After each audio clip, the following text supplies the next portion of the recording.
Selamat pagi pemirsa, teknologi perakiraan cuaca sudah makin canggih. Akurasi atas prediksi yang dihasilkan juga telah kian presisi. Beragam permodelan saat ini sudah mampu melakukan proyeksi kondisi cuaca. Tidak hanya berhitung hari, tetapi lebih detail dan intensif hingga hitungan jam. Karena itu prediksi bencana hidrometeorologi yang makin mutakhir mestinya membantu pemegang kebijakan untuk melakukan mitigasi. Sialnya, canggihnya teknologi tidak tergambar dari situasi bencana yang terjadi di negeri ini. Inilah editorial Media Indonesia edisi Sabtu 23 Maret 2024 dengan tema Prediksi Bencana Mini Mitigasi. Bersama saya, Eva Wondo. Anda juga bisa berpartisipasi, pemirsa, dan berinteraksi melalui telepon interaktif di nomor 021 583 99100. Dan pagi hari ini telah hadir bersama saya, anggota Dewan Redaksi Media Group, Kania Setisnawinata. Selamat pagi, Mbak Kania. Selamat pagi, Eva. Apa kabar, Mbak Kania? Alhamdulillah baik. Alhamdulillah baik. Selamat menjalankan ibadah puasa ya, Mbak Kania. Terima kasih. Pemirsa.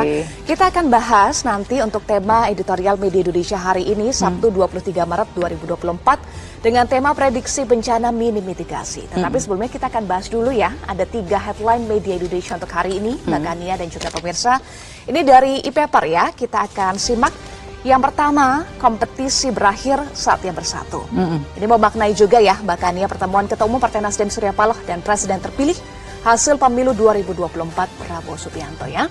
Ada beberapa catatan, Mbak Kania, apa saja?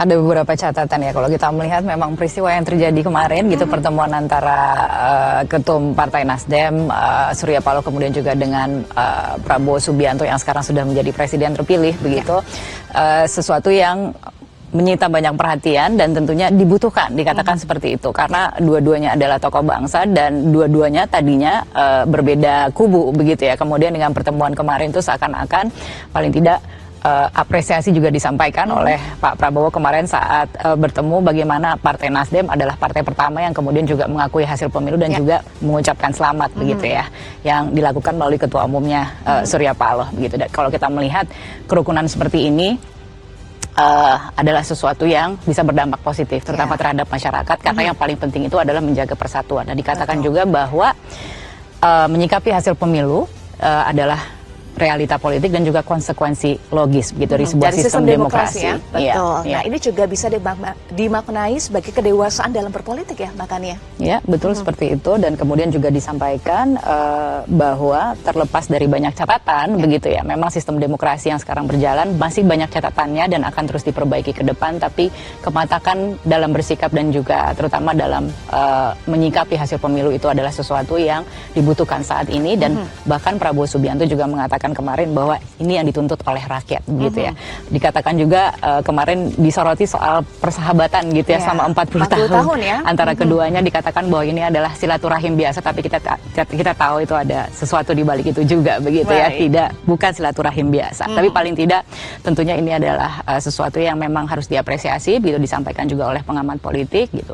Ini adalah kedewasaan yang memang harus diperlihatkan dalam sistem demokrasi yang terus berkembang hingga saat ini. Ada pesan positif untuk masyarakat juga ya untuk pertemuan ini. Baik, itu adalah headline Media Indonesia yang pertama. Berikutnya kita bahas ke mancanegara nih, Mbak Kania. Rusia, Tiongkok kandaskan resolusi terkait dengan agresi militer Israel ke Gaza Palestina ya. Lagi-lagi Mbak Kania, kandas di DKPBB. Apa yang sebetulnya terjadi? Ini yang memang sedang ditunggu-tunggu ya. Lagi-lagi kandas rancangan resolusi ini. Kita beralih dulu ya, karena terkait dengan Gaza ini adalah sesuatu yang selalu menjadi perhatian kita bersama begitu ya, bahwa kemudian rancangan resolusi yang sebenarnya diharapkan untuk bisa menghentikan agresi Israel ke Gaza ini ternyata kemudian diveto oleh Rusia dan China. Alasannya adalah karena menurut mereka rancangan resolusi yang diajukan oleh Amerika Serikat ini dipolitisasi dan bahwa ujung-ujungnya ini hanya akan memberikan lampu hijau agresi militer yang dilakukan oleh Israel ini malah dilancarkan gitu ke depannya. Padahal kan yang dibutuhkan sekarang ini adalah untuk menghentikan agresi yang sudah berlangsung sejak Oktober 7 begitu ya.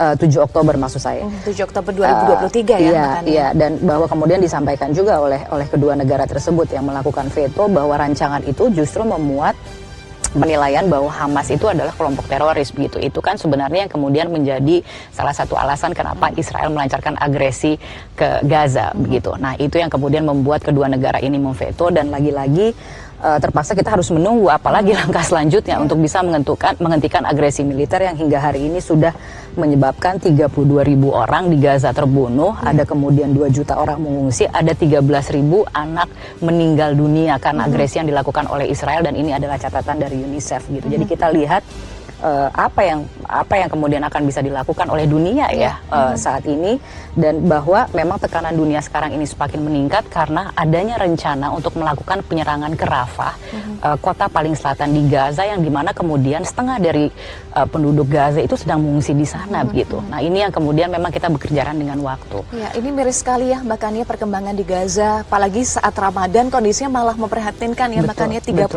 orang tewas.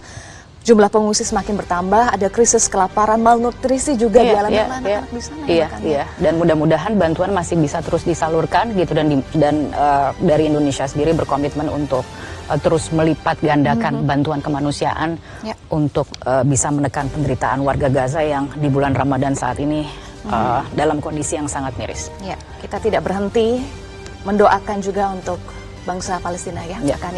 Baik, kita beralih lagi ke dalam negeri terkait dengan informasi yang memprihatinkan, bahkan ya gempa rontokan bangunan di Jawa Timur ya. Ada serangkaian gempa menerjang wilayah Jawa Timur kemarin, paling besar 6,5 magnitudo, itu pukul 15:32 waktu Indonesia Barat.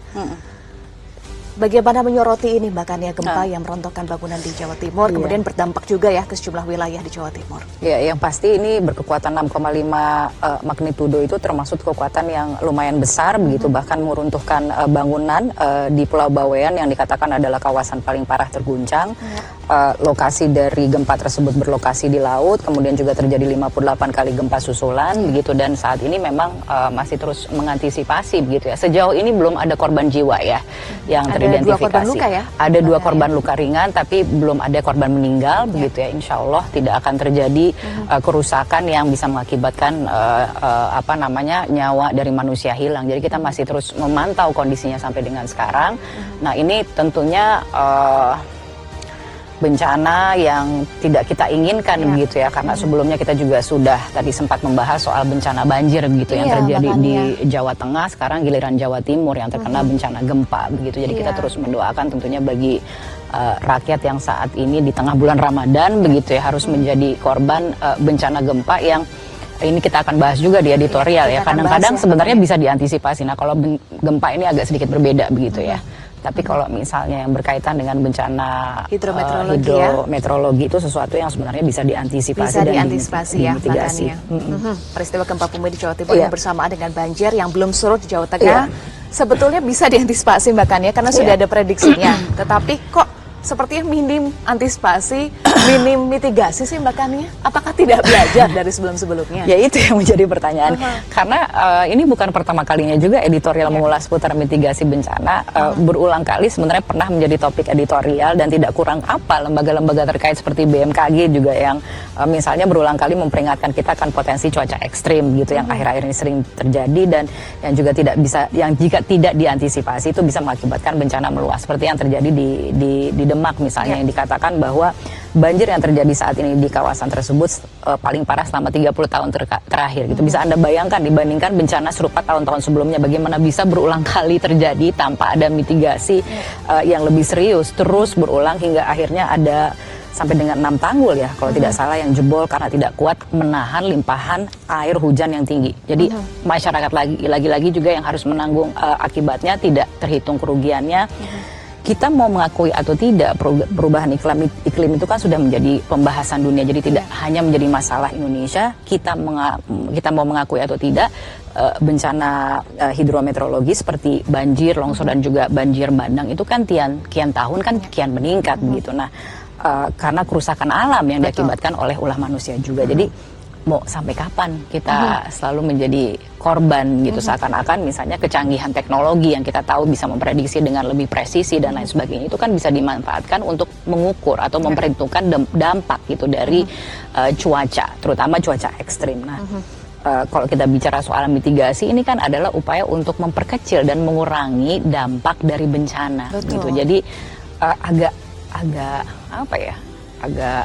tidak wajar gitu. Iya, Kalau kita dipertanyakan oleh publik juga ya, apakah tidak serius? apakah tidak serius, seakan tergopoh-gopoh ketika bencana itu sudah terjadi gitu. Padahal bahkan ya kalau kita punya rumah, tadi kita sempat ngobrol juga, kalau sudah musim hujan kan kita akan cek ya apakah ada potensi akan bocor atau tidak gitu ya. Ya paling tidak kita bersiap diri ya menghadapi musim hujan. Itu rumah ya, itu rumah untuk memastikan atap tidak ada yang bocor dan lain sebagainya, daripada nanti pada saat hujan tiba-tiba bocor gitu atapnya dan mengakibatkan banjir di dalam rumah ya. Prinsipnya hampir sama begitu. Kita kan bisa bersiap diri, mewaspadai gitu. Apalagi kalau kita melihat misalnya curah hujannya lebih tinggi daripada biasanya dan lain sebagainya begitu ya. Jadi agak miris ketika kita melihat misalnya BPBD Demak yang juga mengeluarkan statement kota kami sudah tenggelam begitu ya. Jadi seakan-akan tidak mampu lagi tuh menghadapi atau menanggulangi bencana yang sedemikian masif akibatnya. Jadi kalau sudah tenggelam, apakah terus kita akan mengulangi kesalahan yang sama? Ya, apakah akan pasrah, apakah akan tergopoh-gopoh? Nanti kita akan bahas lagi Mbak Kania. Inilah tema editorial Media Indonesia untuk hari ini. Prediksi bencana, minim mitigasi.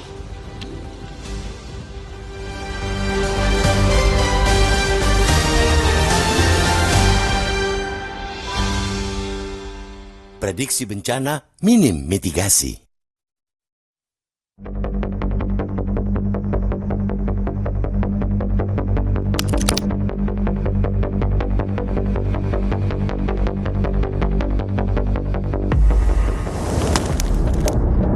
Teknologi perakiraan cuaca sudah semakin canggih. Akurasi atas prediksi yang dihasilkan juga telah semakin presisi. Beragam pemodelan saat ini sudah mampu melakukan proyeksi kondisi cuaca, tidak hanya berhitung hari, tetapi lebih detail dan intensif hingga hitungan jam. Pemanfaatan teknologi pemodelan cuaca sebenarnya telah mampu menginformasikan cuaca secara tepat dan akurat dimanapun. Perakiran cuaca pun kini ditopang pemodelan berbasis dampak, merupakan informasi perakiraan cuaca yang sudah memperhitungkan potensi dampak yang akan terjadi akibat dari cuaca. Karena itu, prediksi bencana hidrometeorologi yang semakin mutakhir mestinya membantu pemegang kebijakan untuk melakukan mitigasi. Sialnya, canggihnya teknologi tidak tergambar dari situasi bencana yang terjadi di negeri ini. Bangsa ini selalu gagap dalam mengantisipasi bencana, khususnya bencana hidrometeorologi. Bukannya semakin membaik, banjir malah semakin parah terjadi.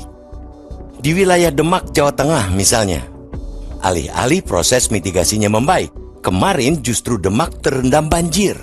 Begitupun di wilayah Jabodetabek, hujan bukannya membawa berkah, justru masih dirasakan sebagai nestapa, karena sebagian warga harus mengungsi akibat bencana banjir. Padahal, Badan Meteorologi dan Geofisika atau BMKG telah jauh hari memprediksi cuaca yang bakal berlangsung ekstrim di sejumlah wilayah, termasuk Demak dan Jabodetabek. Ternyata proyeksi cuaca BMKG yang dikeluarkan lebih dini tidak dijadikan basis untuk melakukan mitigasi. Pemerintah seolah tidak pernah serius untuk memitigasi dampak bencana hidrometeorologi. Para pemangku kepentingan di daerah seakan pasrah melihat kotanya terendam berhari-hari hingga berminggu-minggu. Padahal bencana itu terjadi berulang. Hujan turun, bencana datang, begitu siklusnya. Untuk itulah, sokongan pemerintah pusat diharapkan mampu menyediakan solusi mujarab untuk mengakhiri penderitaan warga. Negara berkewajiban menjalankan mitigasi bencana. Presiden Joko Widodo yang turun langsung meninjau ke lokasi banjir di Demak kemarin sedikit membuka asa warga Demak agar bencana segera dituntaskan. Hadirnya Presiden di lokasi diikuti dengan instruksi strategis, memastikan perbaikan tanggul yang jebol tertangani dengan baik. Joko Widodo juga menerangkan pemerintah pusat sudah melakukan rekayasa cuaca supaya intensitas hujan di kawasan Demak berkurang. Namun, itu saja tentu belum cukup. Bencana hidrometeorologi tentu terjadi karena faktor kerusakan lingkungan. Penebangan hutan secara liar di area hulu juga menjadi penyebab banjir, sehingga sungai tidak ada penahan ketika debit air sedang tinggi. Untuk itulah, penanaman kembali, penghutanan kembali, pengalihan lahan memang harus dilakukan. Satu hal lagi yang paling penting saat ini ialah harus segera dirumuskan upaya penanganan pasca bencana. Masyarakat tentu enggan tertimpa bencana setiap kali hujan datang. Hentikan kebiasaan lama. Bertindak lambat, instan, dan parsial dalam menangani bencana harus jadi kamus usang yang ditinggalkan. Tidak lupa juga agar upaya mitigasi bencana di tengah kondisi cuaca ekstrim di Indonesia perlu melibatkan masyarakat. Hal ini dalam rangka mengurangi risiko bencana serta dampak yang ditimbulkan dari bencana yang terjadi selama masa cuaca ekstrim melanda.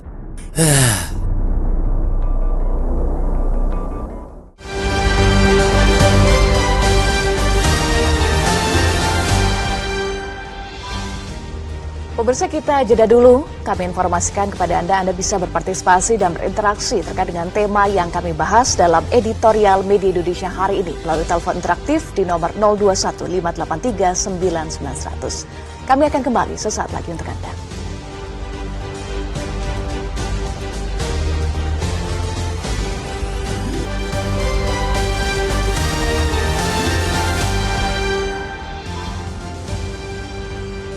Pemirsa, terima kasih Anda masih bersama kami di Editorial Media Indonesia. Kita masih membahas tema Editorial Media Indonesia hari ini, prediksi bencana minim mitigasi.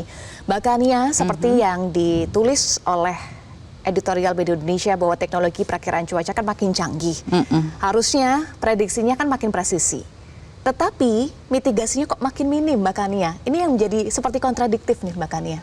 Iya, ya paling nggak kita belajar dari peristiwa yang terjadi ya, dari kejadian di Demak lah ya, kalau bisa dijadikan contoh kasus begitu ya. Kita bicara soal Jawa Tengah, sebenarnya kan ada 9 daerah ya kalau tidak salah yang tidak terdampak, salah satunya adalah Kabupaten Demak. Kemudian salah satu yang akhirnya ditemukan misalnya mengenai adanya tanggul yang bocor. Yang jebol ya? Yang jebol maksud saya, itu terutama karena tidak kuat menahan, ya kan, limpahan air yang begitu deras karena intensitas hujan yang seharusnya bisa diprediksi sebelumnya bukan gitu, bahwa kemudian curahan hujan ini akan lebih misalnya tinggi dari biasanya, lebih ekstrim dari biasanya karena ada faktor cuaca atau fenomena cuaca yang sebenarnya bisa diproyeksikan sebelumnya, bahwa kemudian sekarang ada permintaan, tadi kita mendengar gitu ya di headline news, ada salah satu berita yang mengatakan bahwa dari pemerintah daerah akhirnya menyampaikan keinginan untuk membangun bendungan baru ya, begitu.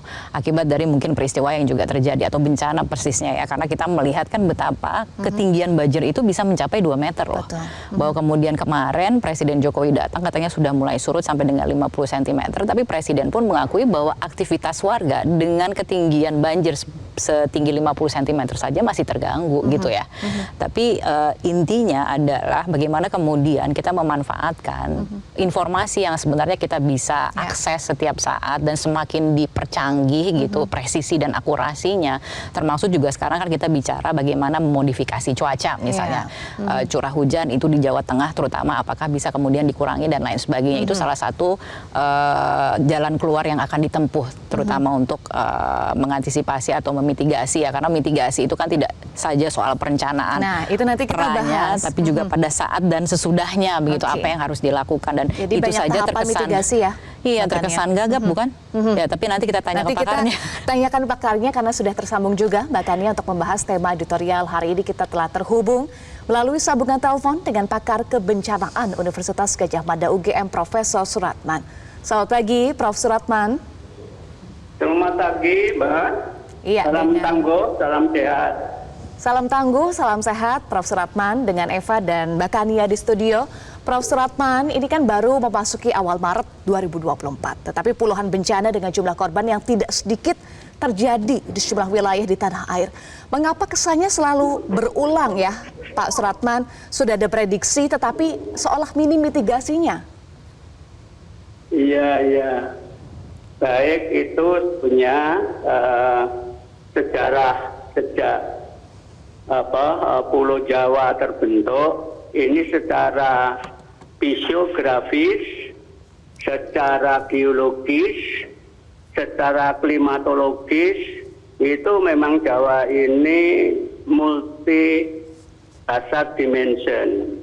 Jadi bencana iklim, bencana geologi itu bisa terjadi bergantian dan bisa bersamaan. Nah, itu. Jadi sudah paleohistorikalnya seperti itu. Ya, sehingga dulu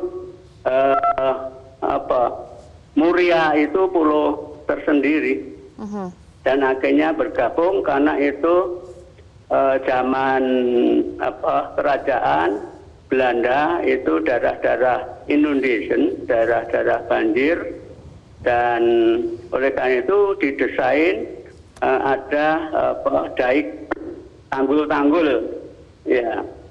Jadi sudah cukup mitigasi strukturnya sebenarnya sudah didesain cukup lama. Cuma mungkin evaluasi kerusakan das, kerusakan hutan, pertambahan penduduk, kemudian sungai-sungai mulai dangkal, kemudian sampah. Ini environmental change itu perubahan multidimensi sosial lingkungan ini berpengaruh, ya. Sehingga kapasitas sungai dengan curah hujan yang mungkin ada perubahan iklim, hujan ekstrim, ini yang terjadi secara long term, ya. Mungkin antar pemerintahan gubernur, antar pemerintahan bupati, presiden. Nah, ini memang sebaiknya selalu ada update monitoring. Ya, berapa daya dukung, daya tampung suatu lingkungan, suatu das itu dapat dimitigasi secara ekosistem. Apakah update monitoring saat ini tidak dilakukan, Pak Suratman? Ya, kalau melihat upstreamnya, ya, kondisi upstreamnya itu ya kalau di Jawa sudah relatif parah, ya di gunung-gunung yang fisiografinya tinggi itu cukup parah. Ya, memang karena desakan populasi yang cukup padat di Jawa ini, kebutuhan tempat tinggal, kebutuhan usaha, tapi juga kebutuhan investasi, ya. Misalnya Semarang, padatnya daerah atas Semarang, ya, itu, ya, itu yang lain pun juga begitu, ya. Ya, ini yang menurut saya secara geografis harus dikendalikan, ya. Jadi fungsi gunung, ya, kembali ke gunung sebagai daerah recharge-nya itu mitigasi ekosistem. Nah, mitigasi engineering-nya ya menyesuaikan dengan daya dukung daya tampung. Sehingga kalau memang mau mengurangi besar-besaran, ya coba dievaluasi apakah ada kemungkinan bendung-bendung, ya, kendali banjir, ya, itu. Baik. Itu secara mitigasi engineering-nya. Nah, mitigasi sosialnya, ya, daerah-daerah ini harus diberi pengertian, ya. Dulu rumah-rumah zaman kerajaan rumahnya tinggi fondasinya, ya, karena sudah tahu banjir dan punya kapal. Jadi banjir ini bagian dari kebiasaan orang-orang kuno, ya. Tapi sekarang kan orang-orang modern ya maunya ya nggak mau susah, ya, maunya kering terus, ya. Ya, sehingga rumah panggung sudah nggak ada, ya, itu.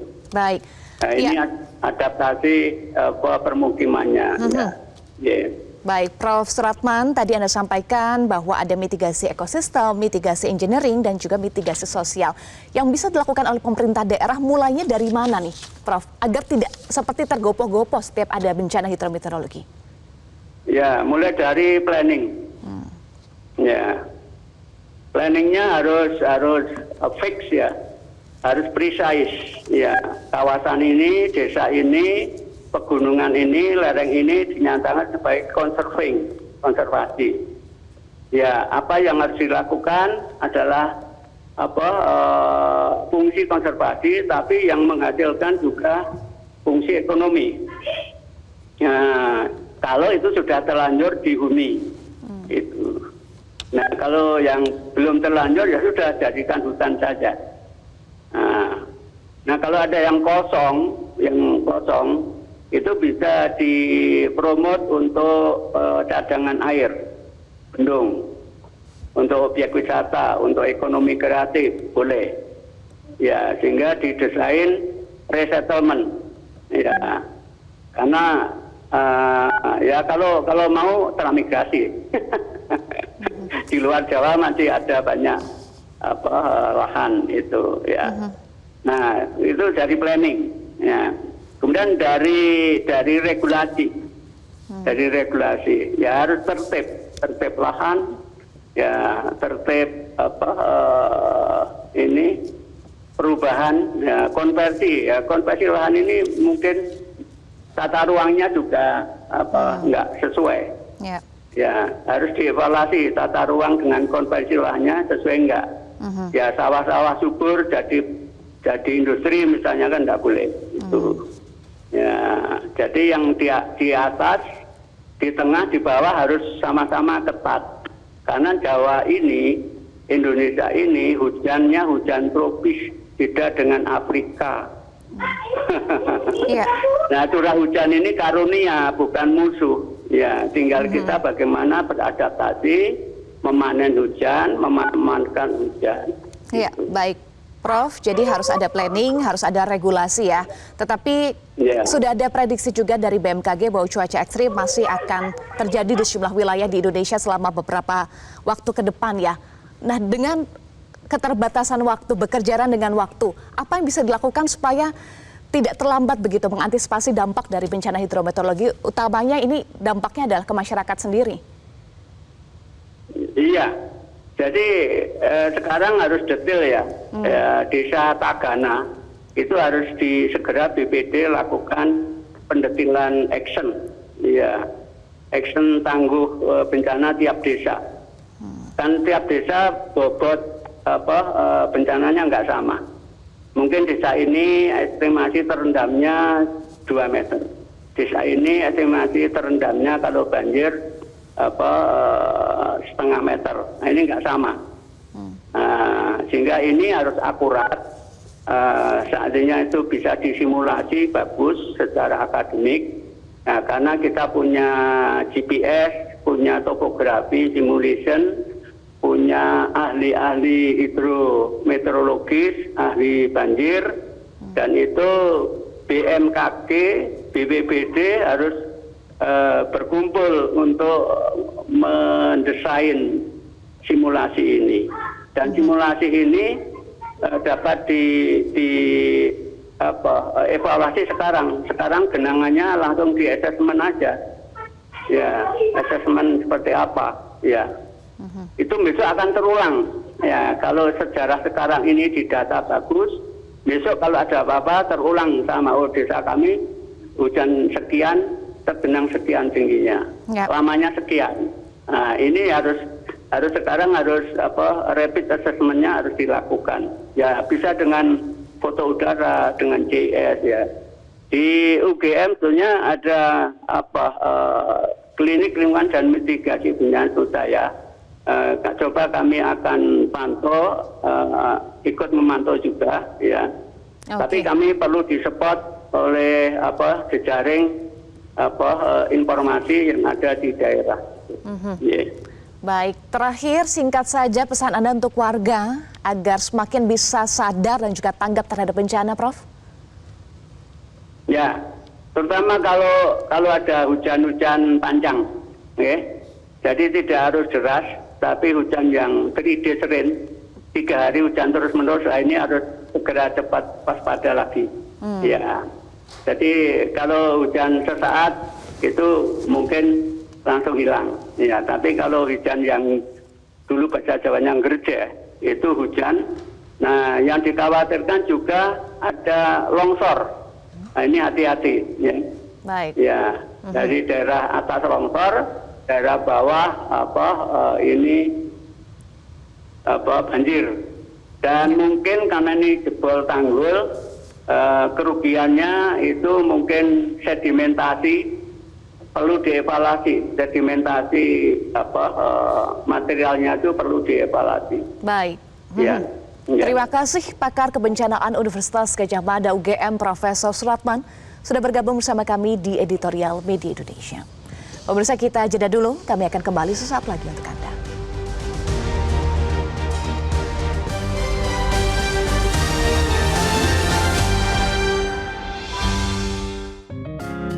Media Indonesia mengajak Anda untuk mengakses fitur premium e-paper.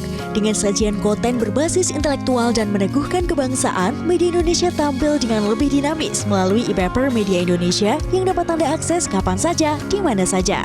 Caranya mudah, download aplikasi Media Indonesia di Android atau ketik link epaper.mediaindonesia.com atau bisa scan QR code pada layar kaca Anda.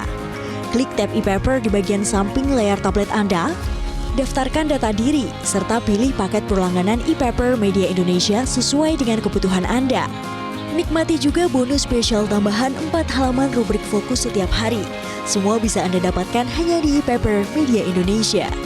Untuk informasi lebih lanjut, hubungi customer service di nomor 0811 1201 2018 atau kunjungi media sosial @Media Indonesia. Media Indonesia, referensi bangsa. Pemirsa, terima kasih Anda masih bersama kami di editorial Media Indonesia. Bahkan dan pemirsa saat ini sudah tersambung sejumlah penelpon. Kita langsung akan sapa yang pertama Ibu Indra dari Cirebon, Jawa Barat. Selamat pagi Ibu Indra. Selamat pagi Mbak Eva Wondo dan Mbak Kania Sutista Widata. Assalamualaikum warahmatullahi wabarakatuh, Metro TV. Waalaikumsalam. Iya, ternyata ya biasanya era yang lalu itu salah Jokowi itu, tidak perhatikan rakyat. Nah, ternyata sekarang kita lihat kita nih tergantung dari apakah Jokowi datang atau memerintahkan langsung baru dikerjakan. Karena selama ini Mbak Eva, Mbak Kania, Pemda itu selalu mengikuti role model. Jadi kalau ada orang yang bisa diikuti, nah itu diikuti caranya bagaimana ya. Tidak ada yang mau berpikir kreatif dan inovatif untuk memulai hal baru untuk menangani mitigasi ini. Walau BMKG kita patut beri acungan jempol karena sudah berusaha sekuat tenaga untuk memprediksi bencana-bencana itu. Tapi kita udah terlanjur begini, Pemda itu udahlah, nanti kalau ada bencana kita bantu. Itu lihat, selain biayanya sedikit membantu, ada bencana di sini di situ, dan masyarakat Indonesia ini dermawan, banyak yang membantu. Nah itu lebih murah dalam tanda kutip daripada mitigasi awal, menjaga bendungan, menjaga tanah supaya tidak longsor, bagaimana memberi penerangan kepada masyarakat yang mempunyai biaya besar. Padahal itu tugas mereka seharusnya. Nah, kalau ada bencana yang begini, nah baru membantu lebih populer. Kami memberikan bantuan nih, ini yang bencana bisa, apalagi kalau didatangi presiden. Nah lalu presidennya menyarankan langsung, memerintahkan langsung, baru sibuk. Itu role model kita sekarang ini yang mestinya bisa diganti. Tidak demikian caranya, harus punya mitigasi awal untuk menghadapi bencana-bencana itu. Terima kasih Mbak Eva Wondo dan Mbak Kania. Assalamualaikum warahmatullahi wabarakatuh. Waalaikumsalam warahmatullahi wabarakatuh. Terima kasih Bu Indra dari Cirebon, Jawa Barat. Berikutnya Bapak Amrozi dari Magelang, Jawa Tengah. Selamat pagi Pak Amrozi. Selamat pagi Mbak Eva, selamat pagi Metro TV. Ya, silakan Pak Amrozi. Begini Mbak, prediksi bencana minim mitigasi memang iya. Cuaca ekstrim, hujan angin lebat, angin ribut, angin kencang, ombak besar itu kan ini hal-hal yang rutin. Jadi hal-hal seperti ini tuh terjadi sebelum zaman Nabi saja sudah iklim Indonesia seperti ini. Harusnya kan pejabat-pejabat terkait itu harus punya ilmu titen. Ilmu titen itu ilmu prediksi. misalnya Januari, Februari, Maret pasti ekstrim. Harusnya contoh misalnya dinas pertanian setempat seperti di Demak itu kan bulan-bulan November itu sudah mengantisipasi tanggul-tanggul sungai, tanggul-tanggul parit yang kira-kira nanti kalau banjir berpotensi jebol harus diperkuat. Kalau dulu zaman Pak Harto tuh AMD, ABRI masuk desa karena negara aman tidak perang sehingga pekerjaan ABRI itu banyak yang nganggur lah. Dimanfaatkan, dioptimalkan, ABRI masuk desa untuk ngontrol, ikut bantu-bantu masyarakat desa ngontrol tanggul-tanggul, dam-dam, saluran-saluran, sehingga sebelum musim hujan itu sudah diprediksi jauh sebelumnya oleh pemerintah dulu zaman Pak Harto. ABRI benar-benar dioptimalkan karena mengingat negara tidak perang. Nah, seperti petugas PLN. Petugas PLN itu menjelang bulan Januari, Februari, Maret, harusnya Desember, November, atau Oktober sudah kontrol mana-mana cabang-cabang pohon yang perlu ditebangkas, perlu ditebang tuh jangan mendadak. Kalau sudah ada pohon tumbang angin kencang di bulan Februari, Maret, baru action. Nah, terlanjur mati lama listriknya. Harusnya bulan November, Oktober tuh petugas PLN harus sudah keliling kontrol, namanya mitigasi risiko, mengantisipasi mana cabang-cabang pohon yang perlu pangkas ditebang, jangan nunggu terjadi gitu, Mbak. Baik, terima kasih Pak Amrozi dari Magelang, Jawa Tengah. Berikutnya Pak Yunus Luat dari Tanjung Selor, Kaltara. Selamat pagi Pak Yunus. Selamat pagi, salam sejahtera untuk kita semua. Damai Indonesiaku. Mitigasi memang harus kita perkuat, kita akui. Namun apapun dia, yang penting kita sudah berupaya dengan maksimal. Pekerja kita, petugas yang berkaitan, dan memang perlu ada dukungan kebersamaan. Jangan sampai kita membiarkan situasi di daerah lain. Dan saya pribadi dan atas nama seluruh keluarga besar yang ada di Provinsi Kalimantan Utara, kami turut prihatin dengan keadaan saudara-saudara terkasih kita di Pulau Jawa yang kena bencana alam banjir dimanapun. Tapi bagaimanapun kita harus hati pikir, jangan melihat itu di kabupaten atau kota atau provinsi tertentu kita biarkan, tetapi kita apalagi yang dekat ya tempatnya baik di daerah itu, dia harus wajib bantu. Kita ini adalah satu. Jadi mitigasi alami harus tetap ada. Budaya gotong royong, budaya kebersamaan kita perkuat. Tidak usah melihat suku, agama, siapapun dia. Kalau dia warga Indonesia, hal yang patut harus kita tolong. Mari kita tolong dan berbuat kebaikan. Jauh lebih bagus. Kalau secara teknis pakai mitigasi, memang itu tetap perlu secara akademis. Tetapi bagaimanapun di luar dugaan ada saja yang terjadi, maka perlu diperkuat gotong royong, senguyun, kebersamaan. Itu yang kita harap. Sukses selalu Indonesia yang kita cintai, NKRI. Di batas Malaysia tetap jaga NKRI. Terima kasih. Terima kasih. Terima kasih Pak Yunus Luat dari Tanjung Selor, Kaltara. Kita harus jeda dulu pemirsa. Kami akan kembali sesaat lagi untuk Anda. Tetaplah bersama kami di Editorial Media Indonesia.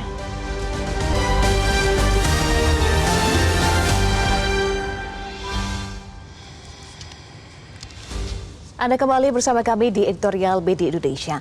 Bahkan ya tadi kita sudah dengar dari para penelpon, kemudian pakar ya. Ini seperti sudah tahu sebetulnya. Pemerintah sudah tahu, pemerintah pusat, pemerintah daerah, masyarakat, para stakeholder sebenarnya sudah tahu apa yang harus dilakukan. Tetapi masalahnya mau atau tidak mau, bahkan ya itu yang dipertanyakan. Serius atau tidak untuk menghadapi bencana. Iya, ada sense of urgency atau tidak gitu kan, itu yang kemudian menjadi pertanyaan. Kalau kemudian sudah tenggelam terus kita mau apa gitu kan. Tapi kalau melihat dari apa yang sudah disampaikan gitu dari pakar, tadi kan ada wawancaranya sudah lengkap sekali tuh gitu, step-step yang harus dilakukan saat ini seperti apa dan lain sebagainya gitu. Dan kemudian juga dari penelpon tadi kan menyuarakan gitu ya, kira-kira apa sih sebenarnya yang menjadi ekspektasi atau harapan mereka ketika kemudian misalnya sudah terpetakan seperti tadi penelpon Pak Amrozi yang mengatakan kita sudah tahu nih misalnya bulan Januari, Februari, Maret tuh biasanya cuaca ekstrim ilmu gitu. titen itu namanya. Ilmu titen. Prediksi ya. Prediksi begitu kan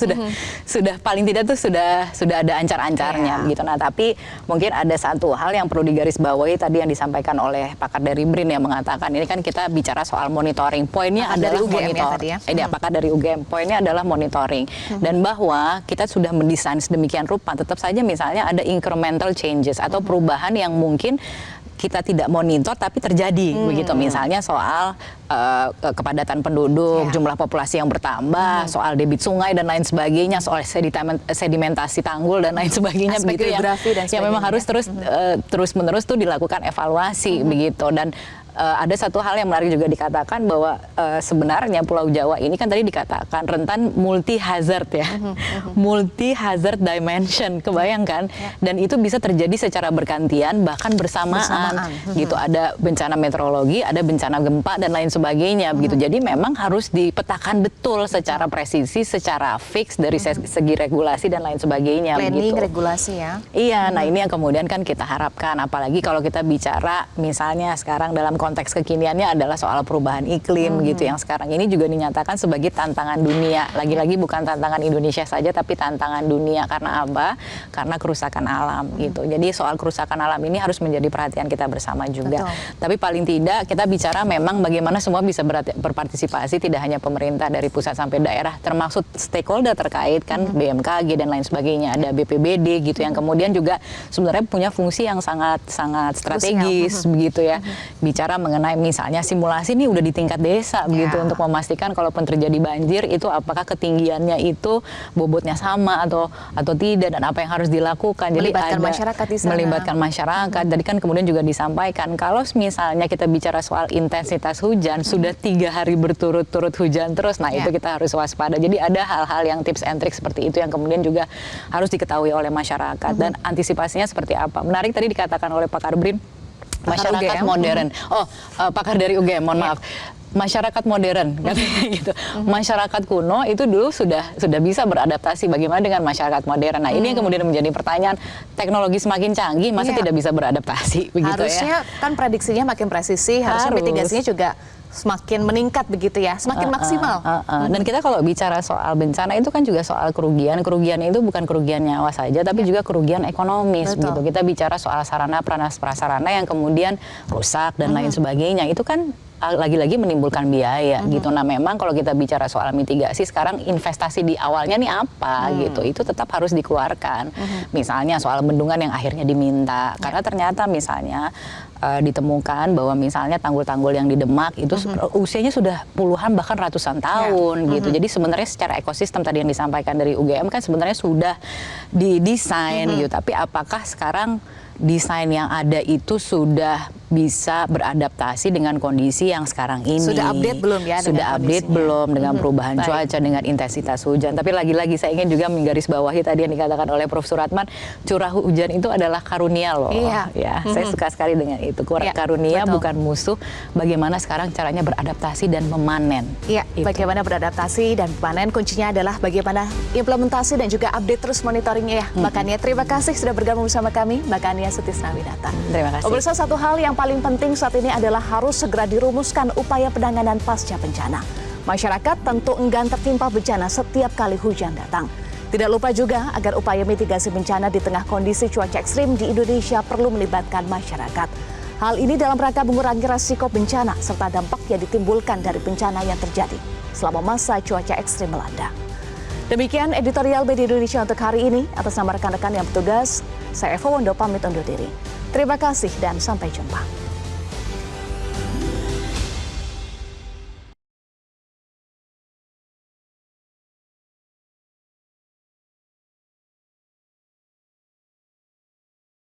Jelajahi cara baru mendapatkan informasi. Download Metro TV Extend sekarang.